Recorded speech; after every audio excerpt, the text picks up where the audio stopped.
Welcome to the Dynasty Tailgate Podcast, brought to you by the IDP Army. What a wonderful YouTube page. I would say the website, but the website needs a little work. So I just like directing people to the YouTube page. I'm sure you're watching this on YouTube, but if you're not, if you're just listening to the podcast form, please head over there to YouTube and subscribe to the channel. We appreciate any and all subs on the YouTube. Today, we are talking about edge rushers in college football. This is draft eligible edge rushers in college football. Now, I know what you're saying to yourself. Wait, couldn't they like switch positions? Couldn't linebackers reclassify as edge rushers? Couldn't edge rushers from this year reclassify as linebackers going to the NFL? Sure, but we're just going to do the best that we can to figure it out. So, without further ado, let's tailgate.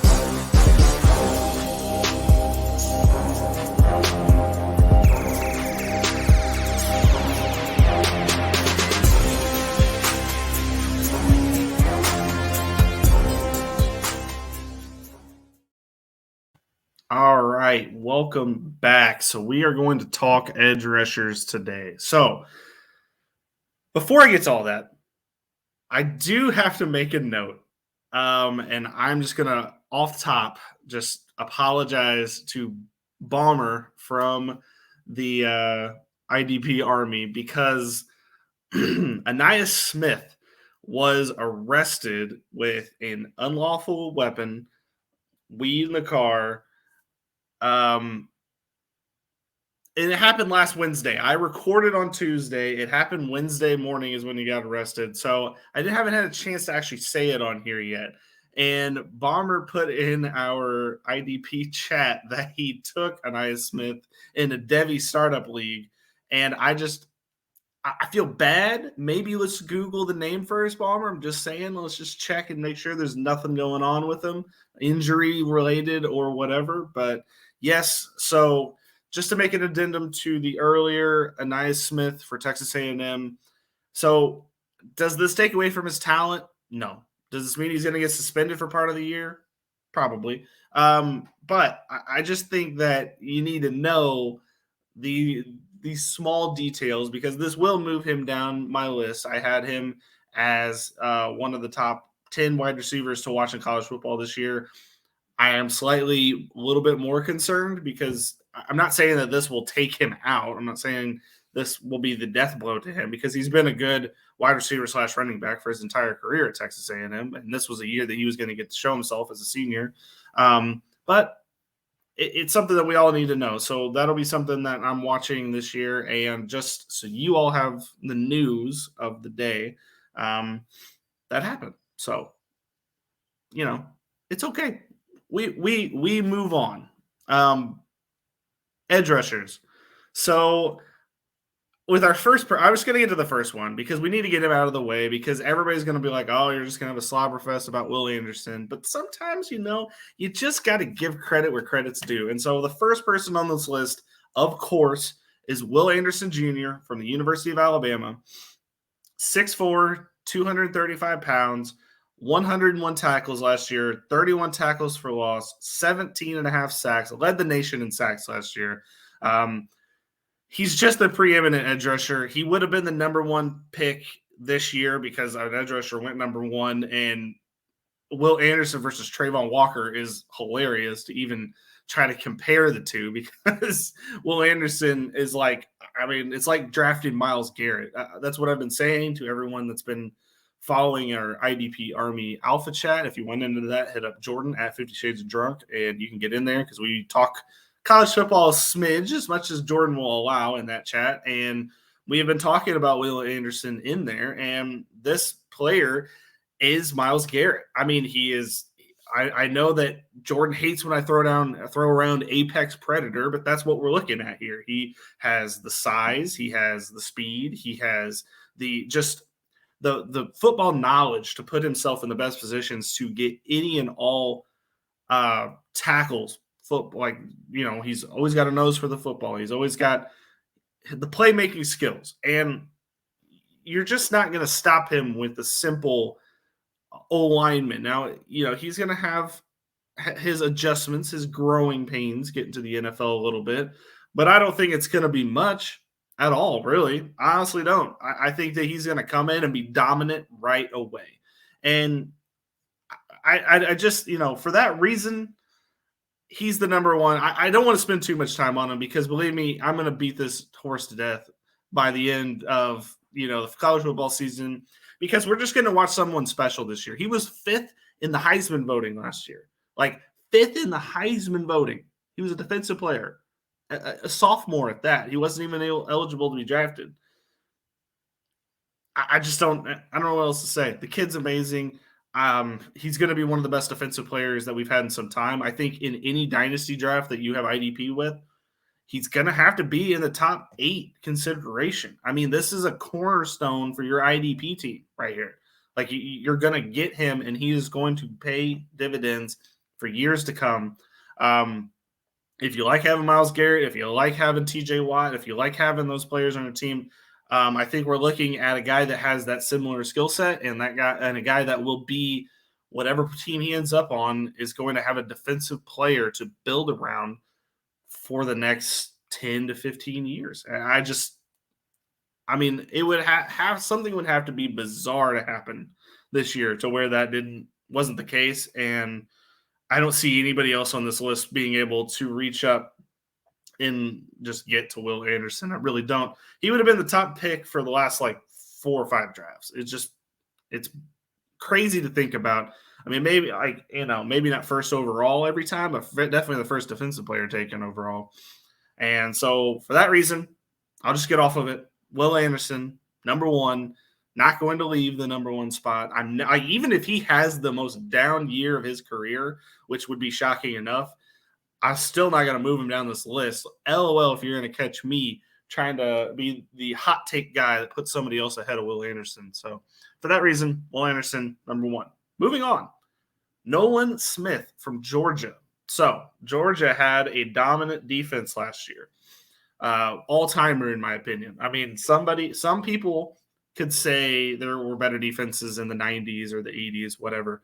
I think this collection of talent on one defense at one time is special. I mean, it was. I know it influenced the draft a lot because it had, they broke the record for most defensive players taken in the first round of an NFL draft that Georgia defense did. So, I could see how maybe that would influence the opinions a little bit, but I just watching them play, it was kind of one of those things where on some defenses in most NFL and in college, there's a few players where it's oh, that player is really involved. This is an entire team of just those players of oh shit, we have to watch that person, or oh shit, we have to watch that person. And the thing about Georgia is a lot of people were okay, well, now that they've gotten rid of literally 9 of the defensive players on that Georgia team, clearly they're going to have a little fall off, right? And the answer is no. No, not really. There's they still have Keely Ringo, which we'll get to him when we get to the secondaries. Nolan Smith, who is going to be back, a couple of other players that we will get into down the line, and especially defensive tackles, for example.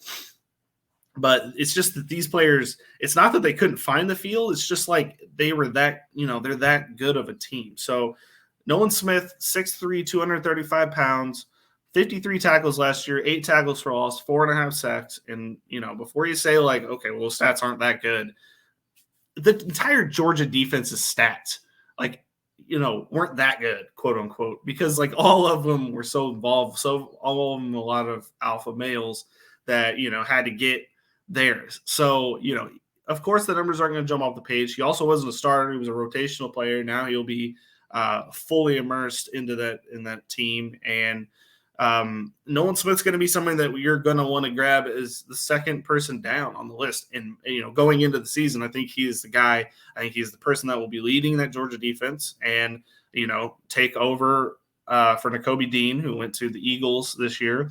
I think Nolan Smith will be the next guy that we need to watch in that regard. I don't know that he's going to be the red dot, for example, because I just, for an edge rusher, I don't know if he will be that guy. But he'll definitely be the most involved, I would say, with every play. And that will be, we're talking another Georgia defense that has probably 4 first-round picks at least going into the season, preseason, 4 first-round picks on it. It's still going to be really dominant. I mean, this Georgia team, again, is going to be really good this season going into it. And Nolan Smith will be one of the major players on that team that you're watching this year. Last year they had so many people that, you couldn't really keep track of anything. Even going into the season, we were pretty positive Adam Anderson was going to be drafted pretty high. We were pretty sure Nakobe Dean was going to get drafted pretty high. A lot of the defensive tackles were going to get drafted pretty high. Trayvon Walker was not a person I thought was going to go number 1 overall, but, that's another thing for another day. Moving on, we got B.J. Ojulari from LSU. So 6'4", 244 pounds. Last year had 54 tackles, 12 tackles for loss, and 7 sacks. So B.J. Ojulari was a major player for the LSU defense last year. And was the LSU defense special? No, not really. It wasn't, it wasn't really a banner year for the LSU program. They lost Coach O in the middle of the season. The entire team, even they had Keyshawn Boot on the other end on the other side of the field, wide receiver, and he wasn't really that spectacularly used. But, I don't think that that's going to be a thing to go over this year. So, he's really a good bull rusher. He's very fast, a guy that can get to the quarterback. He lines up inside, outside, so you're going to be able to follow him no matter what. And I think that this year will just be a good year for us to get back to, B.J. Ojulari being, one of the big players for an LSU team. We haven't had that guy since the 2019 team. That was 3 years ago. Had a few players here and there. I'm not going to discount anyone, but I would say maybe the one weakness for B.J. Ojulari is the attacking the run. He's not always great in pursuit, but that's neither here nor there for me. It's not going to hold him back. He's still really good, and he's got quite the size and frame to be able to attack the quarterback. And so for that reason, B.J. Ojulari is number 3. So moving on to Nick Herbig from Wisconsin. So Nick Herbig is us getting back to the old Wisconsin edge rusher that we know and love. If you've loved, the Watt brothers, for example, Nick Herbig is going to be the next guy in that, in that lineage of, edge rushers. 6'2", 227 pounds, a little small, not really small, just kind of small. 61 tackles, 14 and a half tackles for loss, 9 sacks. The one good thing is he is the best player on that defense. You're going to see him, very quickly for, being heavily used in that on that defense. I think Nick Herbig could do a little bit more to get involved in the pass rush. I know 14 and a half sacks and 9 sacks, but he's just really good at beating his man. I think he could have more. That's all I'm trying to say. I think he could have more stats if he's just a little bit more involved. Will Anderson, for example, last year, 101 tackles, 31 tackles for loss, 17 and a half sacks.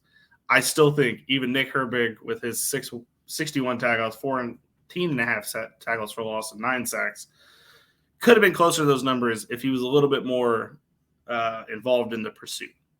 That's all I'm saying. So Nick Herbig, put him down as number 4, guy that we're going to be watching this year.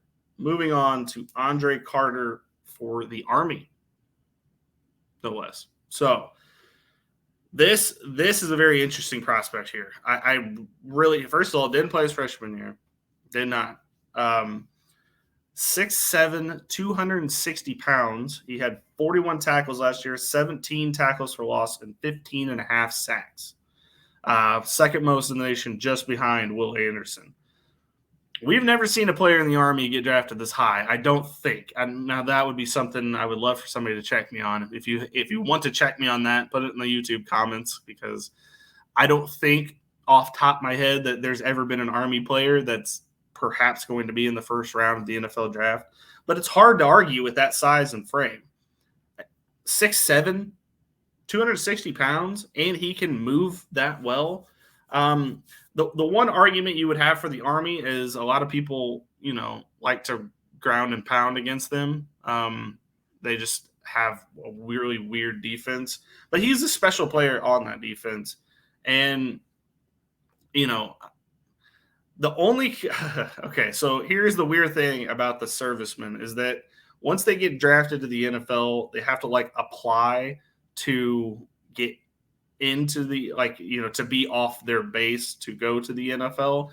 So I would say with him being a potential first round draft pick, that's probably not a concern, but it is something to monitor. Would he be higher on this list if there wasn't? It's not even a concern. I'm not saying I'm concerned with the Army. I'm not going to be that guy. We're not going to come on here and be unpatriotic or anything. But is that a little those kind of things a little bit concerning? Sure, a little bit, smidge. It's nobody's fault. I'm not going to blame anybody. The rules are the rules. Don't want to step on anybody's toes, but that it's just a slight concern. Also, with him being 6'7", the reaction time could be a little bit better, but can you argue with the results? 17 in tackles for loss, 15 and a half sacks. I can't personally argue with that. So for that reason, we're putting Andre Carter number 5 on the list, but believe me, that arrow could be pointing up as well. Number 6 on the list is Felix. We're going to try our best here. Felix Anudike-Uzomah from Kansas State. I do not know if he's related to CJ Uzomah. I Googled. This guy, Felix Anudike-Uzomah, is from Kansas City, and CJ Uzomah is from Georgia, so it's hard to say that they're related. But at the same time, Uzomah does not seem like a last name that's extremely common, so I would not be surprised to find that out at some point. But I Googled as much as I could last night, could not find anything that them being related. So we move on. 6'3", did not say it, 255 pounds. There is a lot to like about Felix Anudike. I'm just gonna, because I think he likes just going by Felix Anudike. I don't know if he hyphens the Uzomah on that much. So I don't want to be I don't want to put that on there if that's not how he would prefer it. But at the same time, that's what comes up when you Google him. So last year he had 50 tackles, 14 and a half for loss, and 11 sacks. Now, when we get to those 11 sacks, 6 of them were in one game against TCU. It tied the FBS record for sacks in a game, and he got it last season against TCU. So are those, are all sacks created equal? No.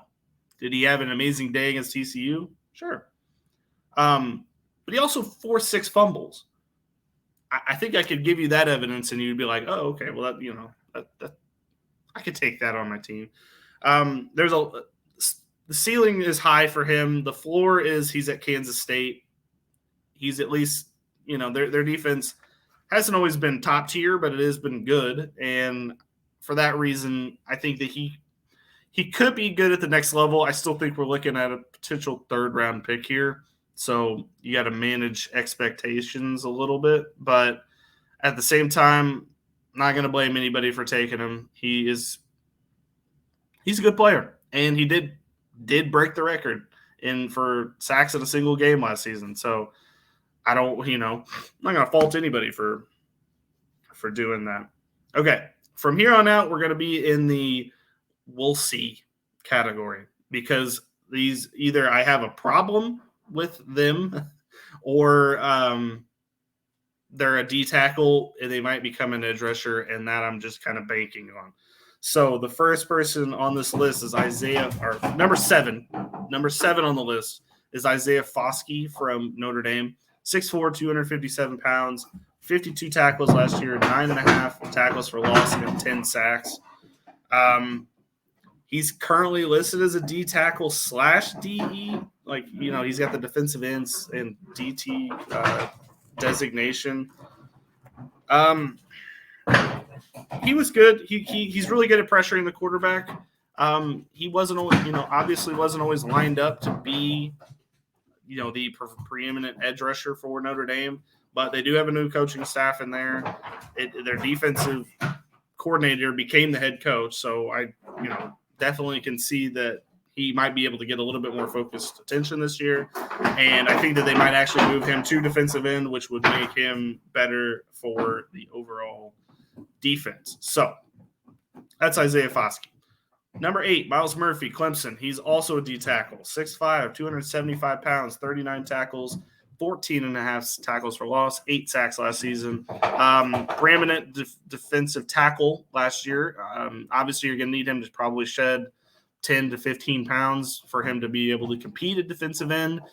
They might try him at that position this year at Clemson. He's definitely a good D tackle and definitely go in the first round of the draft as a D tackle. But I would love to see him being used more as an edge rusher because I think he's good at it, and I think that he could excel having that as a part of his repertoire. And for that reason, I'm going to have Myles Murphy at number 8. I think he's somebody I'm going to be monitoring if we ever do a defensive tackle list, which I'm not sure that we're going to get to before the season starts because it's not overly fantasy relevant, but neither is cornerback, and I'd like to do that too. Maybe we'll do a split episode of D tackle cornerback. Thoughts? We'll see. I think that, just in case you play a positional league, maybe we'll get to that. But Myles Murphy would be very high on that list, but he might be getting edged out of his position too because there's a couple of D tackles. Not that he's getting edged out. I think that he could just be moved to be better used as a defensive tackle. We'll see. There's a lot. It's almost July or it's almost August. It's just July right now. We'll have to see exactly what they do in camp, but I'm not going to put anything past Dabo to potentially put him over there. So we'll see. All right, number 9. So now we're on to the shoulder shrugs because I love their measurables. I love the player. We haven't always seen it. So the first one is, and this is another name that we're just going to have to try to let me, butcher first, and then we'll get back to it. So Zion Tupuola-Fetui.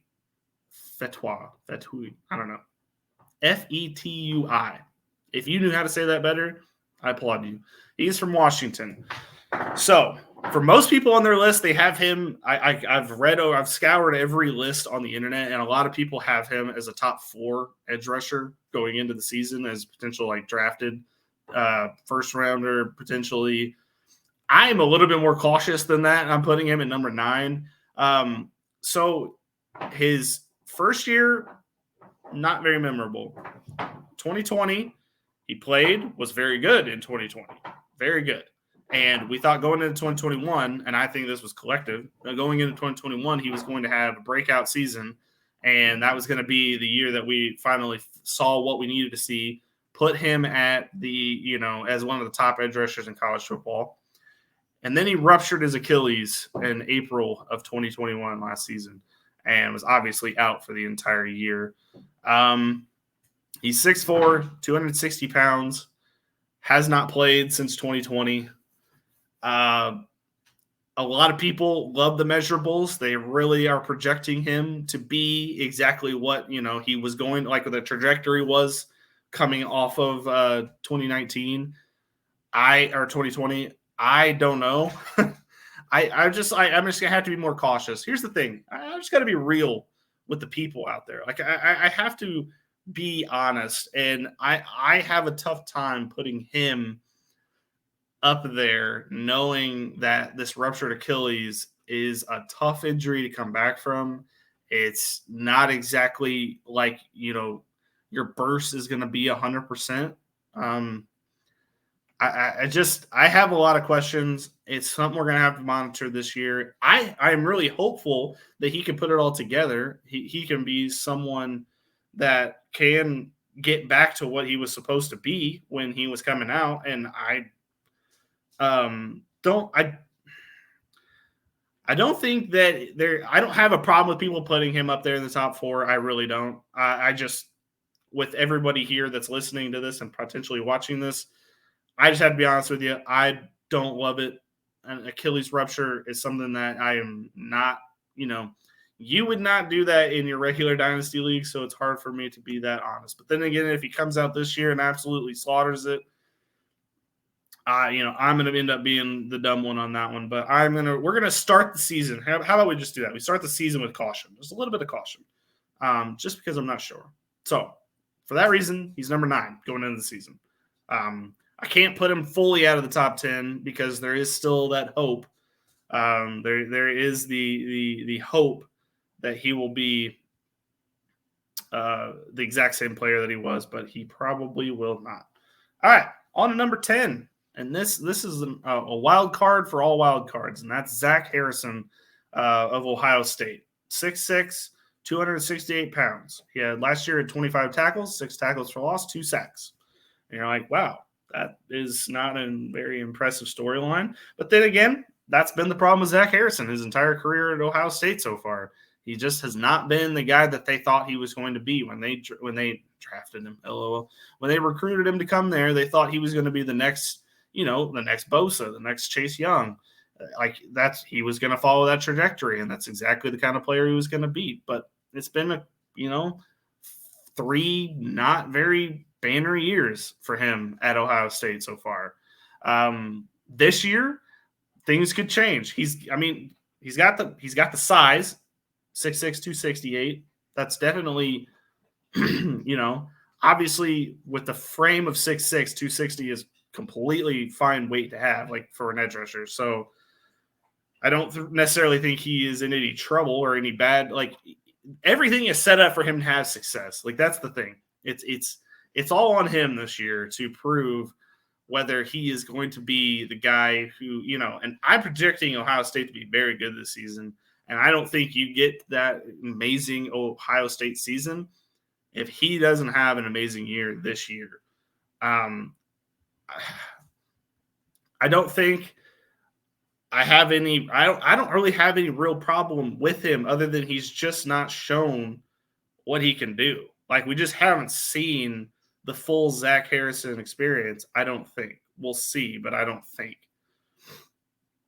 And it's just somebody that we're gonna have to monitor. I don't know.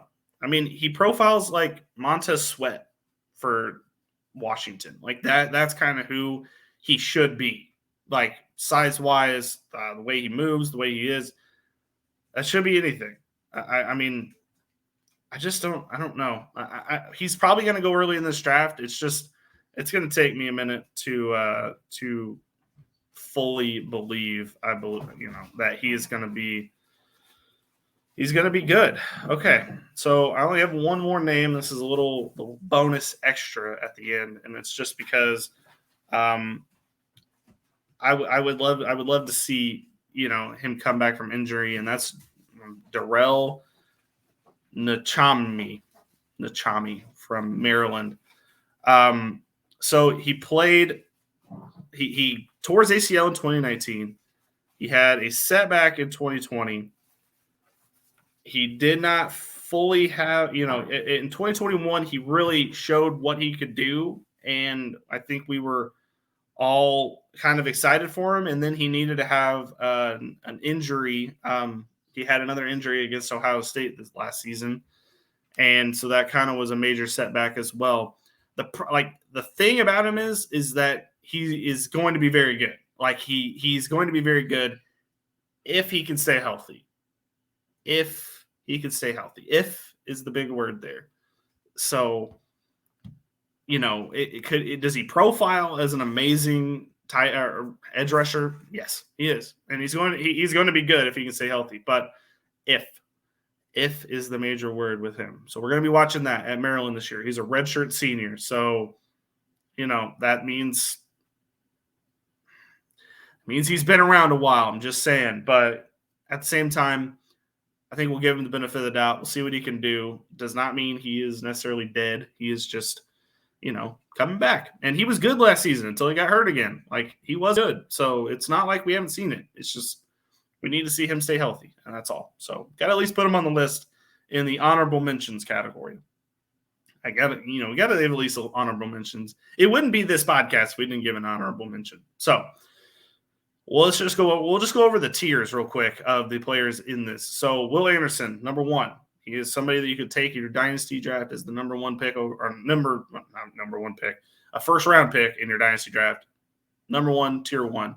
After that, Nolan Smith, BJ Ojulari, Nick Herbig, and Andre Carter, we'll put in tier two. Those are all guys that I expect to be very high come this draft, and I think are all guys that are going to be very involved with the football and something that you're going to be able to get pretty high in drafts. So after that is Felix and Anudike-Uzomah, Isaiah Foskey, and I'll put Myles Murphy in there too. I think those three are guys I need to see more from. Felix Uzomah or Anudike-Uzomah is not necessarily, I guess, on the same plane because he is an edge rusher and he has been good. Would love to see a little bit more, though. He had 11 sacks and 6 of them came in one game. Like the other 10 or 11 games, that means you weren't as involved. But seeing that he has the ability to completely dominate a TCU O-line for an entire game to get 6 is pretty crazy. And then after that is the last tier, which is the question tier, which is Zion Tupuola-Fetui from Washington, Zach Harrison from Ohio State, and Durell Nchami from Maryland. There's just slight concerns. All seniors, by the way. All of those guys will be in there at least fourth year, fifth for Nchami. So we'll see. But that's what we got this week. Edge rushers. Go get you Will Anderson. Will Anderson's going to change your life, my guys and girls out there that play IDP. Will Anderson is going to change your life. So that's all I got for you this week. I appreciate everybody tuning in. Please subscribe to the YouTube channel, and please follow and download and rate and review the podcast wherever you get it. If you like this kind of content, please leave a comment anywhere you can. Would love to hear feedback. Would love to hear your list. Would love to see what you disagree with. If you've got some of these name pronunciations that you just want to dunk on me, that's fine too. Would love to hear that because Nchami and Anudike-Uzomah, I'm lost. I'm very lost. So anyway, have a great rest of your day. Thank you for tuning in. Go play IDP. If you're not playing IDP,